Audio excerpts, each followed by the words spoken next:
কাশফি আজকে আমাকে নিজের হাতে ফুচকা বানিয়ে খাওয়ালো। খুব সুন্দর একটা অনুভূতি, কি বলেন আপনারা? বাচ্চাদেরকে আসলে খুশি করার জন্য মাঝে মাঝে একটু স্পেস দেওয়া দরকার। ওরা একটু কিছু করতে পারলে, ওদের যদি একটু ভালো করে প্রশংসা করা হয়, আরও অনেক বেশি খুশি হয়ে যায়। আমার বাবা মাও যখন ছোটোবেলা আমার কোনো কিছু প্রশংসা করতো, আব্বু অনেক বেশি বাড়িয়ে বাড়িয়ে প্রশংসা করতো, তবে অনেক ভালো লাগতো। তাই আমার মেয়েকে আজকে আমি সুযোগ দিলাম। দেখেন। আসসালামু আলাইকুম। সবাই কেমন আছেন? অবশ্যই ভালো আছেন। আমিও ভালো আছি। সবাই তো আমার ব্লগ নিয়ে ওয়েট করছিল, ওসব খেলা টেলা ছেলে মেয়েদের ওসবই ব্লগ নিয়ে এসেছিলাম। আর আজকে হলো আমি ফুচকার ব্লগ নিয়ে এসে গেছি। দেখেন এটা কিনা ফুচকা না, এটা বাসায় বানানোর ফুচকা। দেখো বাসা বানানোর টক, ওই দেখেন ডিমের কিরকম করেছি, দেখো আজকে না, আমি একটু বলি, আজকে সব থেকে বড় কথা হলো যে কাশফি নিজের হাতে ফুচকা বানাই খাবে, এবং সেটা আপনাদের সামনেই। এই দেখেন এখন আমি ফুটা করতেছি। একটু করে কথা না বললে শুধু বানানো দেখালে তো হবে না, পাশাপাশি একটু করে কথা বলতে হবে যে আপনারা। আমি জানি ওই যে অনেক ভিডিওতে দেখছি ওরা ওরা বানায় বানায় খায়, তাই জন্য আমিও নিজেও বানাই খাওয়া শিখে গেছি। তাই? আর ফুচকার দোকানে দেখছো না কিভাবে ফুচকা বানায়? তুমি চামচ দিয়ে করতেছো না, হাত দিয়েই? আমি চামচ দিয়ে করবো না, হাতি বেশ চামচ দিয়ে উঠতেছে না। ওর হাতই বলে বেস্ট। কাশফি অলরেডি কিন্তু অনেকগুলো ফুচকা খেয়ে ফেলছে। আর প্লিজ ইগনোর মাই চায়ের পাতিল।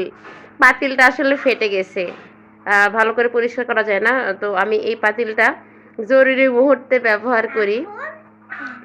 তো আমি পাতিলটা আসলে চেঞ্জ করিনি, এই জন্য পাতিলটা সবাই ইগনোর করবেন, পাতিলের দিকে কেউ খেয়াল করবেন না। পুরোপুরি একেবারে। আল্লাহ, এত বড় ফুচকা এত বড় পুরোপুরি দিলে কেন? কি অবস্থা দেখেন। পারছো? হ্যাঁ। ও, কাশ আমার ফুচকা খাইতে না খুব বেশি একটা ভালো লাগে না, কিন্তু কাশফি অলরেডি অনেকগুলা ফুচকা কি করছো। এই দেখেন এখন আমি দ্বিতীয় ফুচকা বানাচ্ছি। এর দ্বিতীয় ফুচকা বানাচ্ছে। আর এই যে আমাদের খাটটা সেদিন একটা রিলসে দিয়েছিলাম, রং করছি, রং করে দেখেন কত সুন্দর একদম নতুনের মতন হয়ে গেছে। এটা কাশফির ঘর, তাই না? এই যে ওয়ালটা একটু দেখিয়ে দিয়ে কাশফি ডেকোরেশন করছে। কেমন হয়েছে আপনারা একটু জানায়েন। সত্যি বলতে গেলে আসলে ব্লগ মানে আমাদের ছোটোখাটো বিভিন্ন আনন্দের মুহূর্তগুলো শেয়ার করা, খুশি হাসি খুশি সব কিছুই। তো যাই হোক, আম্মু আম্মু অনেক কথা বলা হয়েছে, এখন আমার হাতে একটা ফুচকা খেয়ে দেখো। দেখি, এই যে দেখেন, মেয়ে মেয়ে বাচ্চার এটাই সুবিধা, তাই না? একটু টক দাও, হাতে নাও, নিয়ে টক দাও, বিছানায় পড়ে যাবে, হাতে নাও। মেয়ে বাচ্চার এটাই সুবিধা, মেয়েরা অনেক কিন্তু মায়ের জন্য হেল্পফুল হয়, অনেক ভালোবাসে, মায়ের দুঃখ কষ্ট বুঝে। তো এই দেখেন কাশফি আমাকে ফুচকা বানিয়ে দিল, এখন আমি খেয়ে রিভিউ দিই। কেমন হয়েছে বলো বলো।